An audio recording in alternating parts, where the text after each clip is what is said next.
नमस्कार दोस्तों, इस वीडियो में एसपीडी का पेज 6 और 7 को इस वीडियो में डिस्कस करेंगे, जो आपके आगे आने वाले सभी परीक्षाओं के लिए महत्वपूर्ण है। तो आप सभी लोग वीडियो को ध्यान से देखिएगा। इस वीडियो में जो टॉपिक है, विश्व के प्रमुख कंपनियों के सीईओ, भारत का 75वां गणतंत्र दिवस समारोह 2024 के बारे में, जो प्रधानमंत्री को पुरस्कार दिया गया उसके बारे में, डिक्शनरी के द्वारा चयनित वर्ड ऑफ द ईयर के बारे में जानेंगे। साथ ही इसरो का आगामी मिशन, प्रोजेक्ट चीता, बाघ गणना रिपोर्ट, साथ में जो भी तूफान आया है उसके बारे में समझेंगे। भारत वन स्थिति रिपोर्ट 2021 के बारे में जानेंगे। कृषिगत उत्पादन भारत एवं विश्व के बारे में समझेंगे। उसके बाद है प्रमुख खनिज उत्पादन भारत एवं विश्व के बारे में समझेंगे। अगर इस वीडियो को ध्यान से देखेगा तो आपके एग्ज़ाम में कम से कम यहाँ से 2 प्रश्न मिलने की संभावना रहेगी। ठीक है, इसका पीडीएफ के लिए आप लोग टेलीग्राम ग्रुप ज्वाइन कर लीजिएगा, जिसका लिंक आपको डिस्क्रिप्शन में दिया गया है। वीडियो हेल्पफुल रहेगा तो चैनल को सब्सक्राइब कीजिएगा, तभी आपको आगे आने वाला वीडियो मिलेगा। ठीक है, तो आइए देखते हैं पहला पॉइंट। विश्व के प्रमुख कंपनियों के सीईओ के बारे में देखिएगा। कंपनी और एक साइड आपकी सीईओ है। एप्पल कंपनी के सीईओ कौन है? तो टिम कुक हैं। माइक्रोसॉफ्ट के सत्या नडेला हैं। सीरम इंस्टीट्यूट ऑफ इंडिया के आधार पूनावाला हैं। टाटा सन्स और टाटा ट्रस्ट के सीईओ हैं। जो टाटा सन्स है इसके सीईओ हैं नटराजन चंद्रशेखरन, जबकि जो टाटा ट्रस्ट है इसके सीईओ हैं सिद्धार्थ शर्मा। मास्टर कार्ड के सीईओ हैं माइकल माईबैक। संसद टीवी के सीईओ हैं, उनका नाम है रंजीत पुन्हानी। टीसीएस, जो टीसीएस है उसका सीईओ हैं के कृतिवासन। इन्फोसिस के सीईओ हैं सलील पारेख। अल्फ़ाबेट इंक गूगल के सीईओ हैं सुंदर पिचाई। अमेजन के सीईओ हैं एनडी जेसी। फ्लिपकार्ट के सीईओ हैं कल्याण कृष्णमूर्ति। फेसबुक के मार्क जुकरबर्ग। ट्विटर के लिंडा याकारिनो। इंस्टाग्राम के केविन सिस्ट्रोम। उसके बाद है व्हाट्सएप, इसके हैं बिल कैथकार्ट। मेटा इंडिया के संध्या देवनाथन। यूट्यूब के नील मोहन। ओपन एआई जो वीवीआई है सैम ऑल्टमैन है। भारत का 75वां गणतंत्र दिवस समारोह 2024 के बारे में समझिए। मुख्य अतिथि कौन थे? तो इमैनुअल मैक्रोन थे। ये फ्रांस के राष्ट्रपति थे। ये वीवीआई प्रश्न है, बहुत सारे एग्जाम में पूछा जाएगा। राज्य केंद्र शासित प्रदेशों श्रेणी में सर्वश्रेष्ठ झांकी के बारे में समझिएगा। तो राज्य में पहला जो स्थान मिला, जो झांकी निकलता है 26 जनवरी को, उसमें पहला स्थान मिला है राज्य में उड़ीसा को। इसका थीम था विकसित भारत में महिला सशक्तिकरण। विकसित भारत में महिला सशक्तिकरण। मंत्रालय विभाग श्रेणी में सर्वश्रेष्ठ पुरस्कार किसे दिया गया? तो दिया गया संस्कृति मंत्रालय को, और इसका थीम था भारत लोकतंत्र की जननी। ठीक है, ध्यान रखिएगा कि राज्य और केंद्र शासित प्रदेश श्रेणी में पहला स्थान उड़ीसा को मिला है, जबकि मंत्रालय और विभाग के श्रेणी में पहला स्थान आपके संस्कृति मंत्रालय को दिया गया है। 2023-24 में प्रधानमंत्री को प्राप्त सर्वोच्च पुरस्कार के बारे में समझिएगा। Ebakl award by the Republic of Palau 2023 किस देश के द्वारा दिया गया है? तो पलाऊ देश के द्वारा प्रधानमंत्री मोदी को दिया गया है। Companion of the order of Fiji 2023 पुरस्कार फिजी देश के द्वारा पीएम मोदी को दिया गया है। Companion of the order of लोगोहू 2023 award Papua New Guinea के द्वारा दिया गया। ऑर्डर ऑफ द नाइल मिस्र के द्वारा, grand cross of the legion of honour 2023 ये फ्रांस के द्वारा प्रधानमंत्री मोदी को दिया गया है। Grand cross of the order of honour 2023 Greece के द्वारा दिया गया। ऑर्डर ऑफ डुक गयाल्पो 2024 ये भूटान के द्वारा दिया गया है। डिक्शनरी द्वारा चयनित वर्ड ऑफ द ईयर शब्द के बारे में समझिएगा, यहाँ से सवाल पूछा जाता है। डिक्शनरी और आपके वर्ड ऑफ द ईयर 2023 है, 22 है और आपके 21 है। ऑक्सफोर्ड है 2021 में वैक्स को दिया था, 2022 में गॉबलिन मोड को और 2023 में रिज को दिया था। ज़्यादा फोकस करना है आपको 2023 वाले पर। Merriam Webster vaccine, gaslighting और ऑथरेंटिक्स को 2023 में दिया है, जबकि कैम्ब्रिज डिक्शनरी ने 2021 में NFT को दिया था, 2022 में होमर को और 2023 में ये दिया है हेल लुसेंट को दिया है, ठीक है। उसके बाद देखिए कॉलिंस, जो कॉलिंस डिक्शनरी है 2021 में परसेवरेंस को दिया था, 2022 में परमा क्राइसिस को दिया था, जबकि 2023 में आर्टिफिशियल इंटेलिजेंस को दिया है। डिक्शनरी कॉमन, इसमें आपको याद रखना है 2023 वाला याद रखिएगा, ठीक है। हेलुसेंट को, ठीक है, हेलुसेंट। मेनली जो डिक्शनरी वाला है आपको ध्यान रखना है, पूछा जाता है ऑक्सफोर्ड के बारे में और कॉलिंस के बारे में ज़्यादा पूछा जाता है, ठीक है। कहीं कहीं पर कैम्ब्रिज के बारे में पूछा जाता है, लेकिन ज़्यादा ये दो पूछा जाता है, ऑक्सफोर्ड और कॉलिंस ज़्यादा पूछा जाता है। अगला पॉइंट है कि इसरो का वर्ष 2022-24 के प्रमुख मिशन के बारे में समझिएगा। इनसैट 3DS ये प्रक्षेपित हुआ है 17 फरवरी 2024 को और इसे प्रक्षेपित किया गया है GSLV F-14 से। एक्सपोसैट मिशन 1 जनवरी 2024 को PSLV C-58 से प्रक्षेपित किया गया।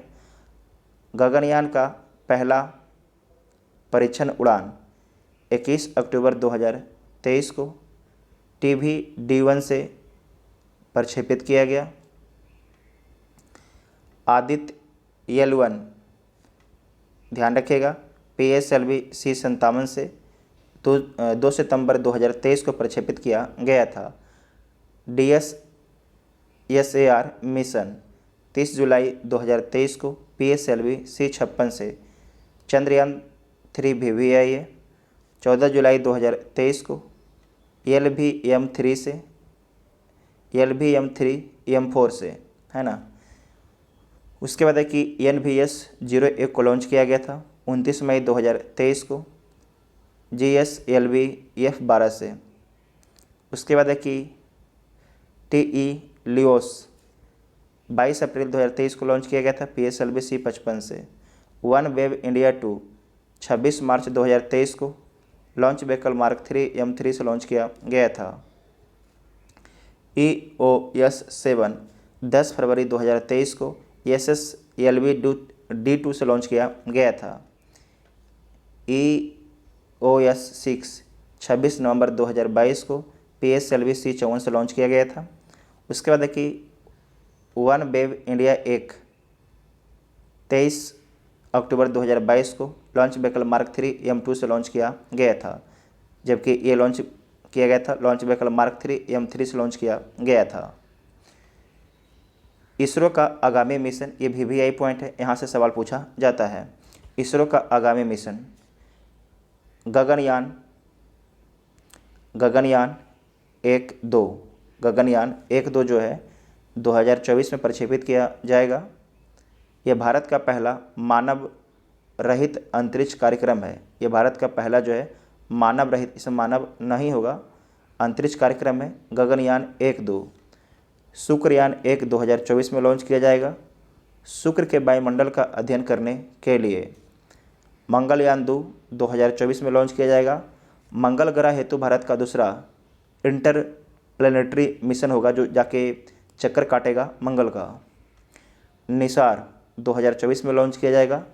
पृथ्वी की निगरानी हेतु नासा इसरो का संयुक्त मिशन है। इसके बारे में कई बार एग्जाम में पूछा जा चुका है, निसार के बारे में, ठीक है। अगला समझिए प्रोजेक्ट चीता के बारे में। प्रोजेक्ट चीता के तहत जो है 17 सितंबर 2022 को नामीबिया से 8 अफ्रीकी चीतों, जिसमें 5 मादा और 3 नर को मध्य प्रदेश के कुनो राष्ट्रीय उद्यान में लाया गया, जिनमें से एक मादा चीता सासा की मौत हो चुकी है। नेक्स्ट पॉइंट है कि इसकी निगरानी हेतु सरकार ने 9 सदस्यीय एक कार्यबल को 2 वर्ष की अवधि के लिए गठित किया है। इस प्रोजेक्ट के तहत अगले 5 वर्षों में कुल 50 चीतों को भारत लाने की योजना है। ये ध्यान रखिएगा कि नामीबिया से लाया गया था 8 चीता, और कहाँ पर लाया गया था, तो मध्य प्रदेश के कुनो राष्ट्रीय उद्यान में। ये VVI पॉइंट है, ठीक है। अगला है कि बाघ गणना रिपोर्ट 2022 के बारे में समझिएगा। इसके जारीकर्ता कौन है, तो भारतीय वन्यजीव संस्थान के द्वारा जारी किया गया है। 29 जुलाई 2023 को जारी किया गया है। भारत में बाघों की कुल संख्या 3682 है। इससे पूर्व जारी रिपोर्ट में बाघों की कुल संख्या 3167 बताई गई थी। जो अभी रिपोर्ट आया उसमें कितना है, तो 3682 है। जो इससे पहले रिपोर्ट आया था उसमें 3167 था। तो आपको ये नंबर ध्यान रखना है, नंबर, ठीक है ना। विश्व का 75% बाघ केवल भारत में है, और सर्वाधिक भारत में कहाँ पर है, तो मध्य प्रदेश राज्य में है। 2018 और 2022 के बीच बाघों की संख्या में वृद्धि 24.1% दर्ज की गई है। जिम कॉर्बेट रिजर्व उत्तराखंड में देश के सबसे ज़्यादा बाघ यहीं पर है। बोलेगा कि किस पार्क में सर्वाधिक बाघ है, तो जिम कॉर्बेट रिजर्व में सबसे अधिक बाघ है, 260 बाघ है। जो जिम कॉर्बेट रिजर्व है वो आपके उत्तराखंड में है। बिहार में बाघों की संख्या 2018 में 31 था, जबकि 2022 में 54 हो गया। ये बिहार के एग्ज़ाम के लिए VVI पॉइंट है, इसे ध्यान से याद रखिएगा। पर्यावरण, वन एवं जलवायु परिवर्तन मंत्रालय की रिपोर्ट के अनुसार भारत में बाघों की कुल संख्या 3925 तथा वार्षिक वृद्धि दर 6.1% है, ठीक है। अगला पॉइंट है भारत में 2023-24 में आए तूफान एवं चक्रवात के बारे में समझिएगा। नाम, प्रभावित क्षेत्र और नामकरण। गैब्रियल जो तूफान आया था इससे आपके प्रभावित हुआ था ऑकलैंड और न्यूजीलैंड। फ्रेडी से मोजाम्बिक मेडागास्कर इसका नाम एमन दिया था। मोचा से म्यांमार बांग्लादेश इसका नाम एमन दिया था। इल्सा से ऑस्ट्रेलिया के पश्चिमी तट। बिपरजॉय से महाराष्ट्र, गुजरात, राजस्थान इसका नाम बांग्लादेश दिया था। उसके बाद देखिए सौला दक्षिण चीन प्रभावित हुआ था, इसका नाम वियतनाम दिया था। तेज दक्षिण पश्चिम अरब सागर में आया था, इसका नाम भारत दिया था। हामुन बांग्लादेश पश्चिम बंगाल प्रभावित हुआ था, इसका नाम ईरान दिया था। मिथिली बांग्लादेश तट प्रभावित हुआ था, इसका नाम मालदीव दिया था। जैस्पर उत्तर पूर्वी ऑस्ट्रेलिया में आया था। डेनियल लीबिया में आया था। माइक कॉन्ग ये आंध्र प्रदेश में आया था, इसका नाम आपके म्यांमार के द्वारा दिया गया था।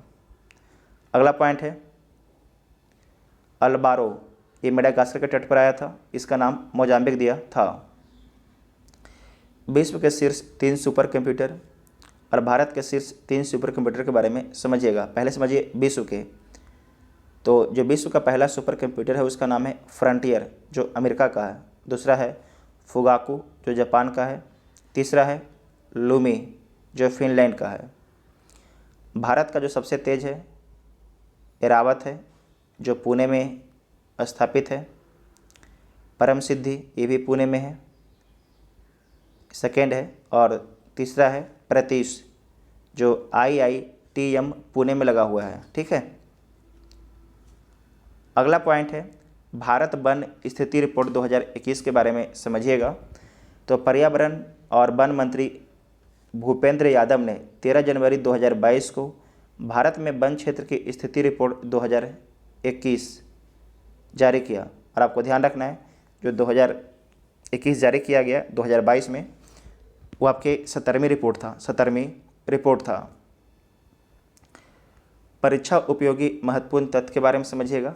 देश में कुल वन एवं वृक्ष आवरण कितना है? तो इकाई, दहाई, सैकड़ा, हजार, 10,000, लाख। 8,95,137 वर्ग किलोमीटर है, 24.62% है। 24.62% है। देश में कुल वन आवरण, ध्यान रखिएगा, ऊपर में आप देखें वन और वृक्ष दोनों देखे हैं, जबकि आपसे सिर्फ पूछा गया सेकेंड में वन आवरण कितना है, तो 7,13,789 वर्ग किलोमीटर, 21.71% है। वृक्षावरण 95,748 वर्ग किलोमीटर है, जो 2.91% होता है। कुल वृद्धि वन और वृक्षावरण में कितना होता है? तो 2261 वर्ग किलोमीटर में वृद्धि होता है, जबकि जो वन में वृद्धि होता है 1540 वर्ग किलोमीटर, और वृक्षा आवरण में 721 वर्ग किलोमीटर आपकी वृद्धि होता है। यहाँ पर कंपेरिजन किया गया है कि 2021 के मुकाबले कितना हुआ है। देश में कुल मैंग्रोव वन 4992 वर्ग किलोमीटर है। इसमें वृद्धि जो मैंग्रोव वन है 17 किलोमीटर स्क्वायर का वृद्धि होता है। सर्वाधिक मैंग्रोव वन क्षेत्र वाला राज्य आपके पश्चिम बंगाल है, 42.33% मैंग्रोव वन है। उसके बाद है गुजरात में 23.54 और अंडमान निकोबार में 12.34% आपके मैंग्रोव वन है। सर्वाधिक वन क्षेत्र वाले राज्य मध्य प्रदेश है, इंपॉर्टेंट पॉइंट है। सेकेंड में अरुणाचल प्रदेश और तीसरा में छत्तीसगढ़ है। सबसे कम वन क्षेत्र वाला राज्य हरियाणा है, सेकेंड में पंजाब है, तीसरा में आपके गोवा है। वनावरण में वृद्धि दिखाने वाले शीर्ष राज्य, पहला आपके आंध्र प्रदेश है जो 647 वर्ग किलोमीटर स्क्वायर की वृद्धि दिखाया है। तेलंगाना सेकेंड में है और उड़ीसा के तीसरा में है। सर्वाधिक वनावरण प्रतिशत वाला राज्य कौन है? तो मिजोरम है, 84.53% इलाके में वन है। सेकेंड में अरुणाचल प्रदेश है, 79.33% इलाके में वन है। मेघालय में 76.00% इलाके में आपके वन है। देश के वनों में कुल कार्बन स्टॉक कितना है? तो 7204 मिलियन टन आपके लगभग है। यहाँ पर समझिएगा कि ये जो वन था क्षेत्रफल में था, कितना में क्षेत्रफल में था, अभी आप जो देखें परसेंटेज में देखें, मध्य प्रदेश में सर्वाधिक आपके वन है, 77,489 किलोमीटर स्क्वायर इलाके में क्या है? वन है, ठीक है। और यहाँ पर क्या था? ये आपके परसेंटेज में था। अगला है, देखिए यहाँ से सवाल हर बार पूछा जाता है तो ध्यान से इसको देखिएगा। प्रमुख कृषिगत उत्पादन भारत एवं विश्व। फसल खाद्यान्न विश्व में प्रथम और भारत में प्रथम है। चावल का सर्वाधिक उत्पादन चीन करता है, जबकि भारत में पश्चिम बंगाल करता है। गेहूं और आलू का सर्वाधिक उत्पादन चीन, भारत में उत्तर प्रदेश। अब प्रति हेक्टेयर कौन हो जाएगा? प्रति हेक्टेयर पंजाब। मक्का का सर्वाधिक उत्पादन अमेरिका करता है, जबकि भारत में कर्नाटक। दलहन और दालें के सर्वाधिक उत्पादन भारत करता है और भारत में मध्य प्रदेश। मूंगफली का सर्वाधिक उत्पादन चीन करता है। कौन करता है? चीन, जबकि भारत में गुजरात करता है। गन्ना का सर्वाधिक उत्पादन ब्राज़ील करता है और भारत में उत्तर प्रदेश करता है। जूट का सर्वाधिक उत्पादन भारत करता है और भारत में पश्चिम बंगाल में होता है। तंबाकू का चीन और भारत में आंध्र प्रदेश। प्राकृतिक रबर का थाईलैंड देश में, भारत में केरल। कॉफ़ी का ब्राज़ील में होता है, भारत में कर्नाटक में। सूरजमुखी का यूक्रेन करता है और भारत में कर्नाटक करता है सूरजमुखी। ज्वार अमेरिका करता है, जबकि भारत में महाराष्ट्र करता है। कपास का जो है विश्व में चीन करता है, जबकि भारत में गुजरात करता है। प्याज का चीन करता है, भारत में महाराष्ट्र करता है। चाय का चीन करता है, जबकि भारत में असम करता है। VVI पॉइंट कितना बार पूछा जा चुका है। सोयाबीन का अमेरिका करता है, जबकि भारत में मध्य प्रदेश करता है। दूध का भारत करता है और भारत का जो राजस्थान सर्वाधिक दूध का उत्पादन करता है। चीनी का भारत करता है और भारत में आपके महाराष्ट्र करता है, ठीक है, महाराष्ट्र करता है, ठीक है। अगला पॉइंट है मसाला।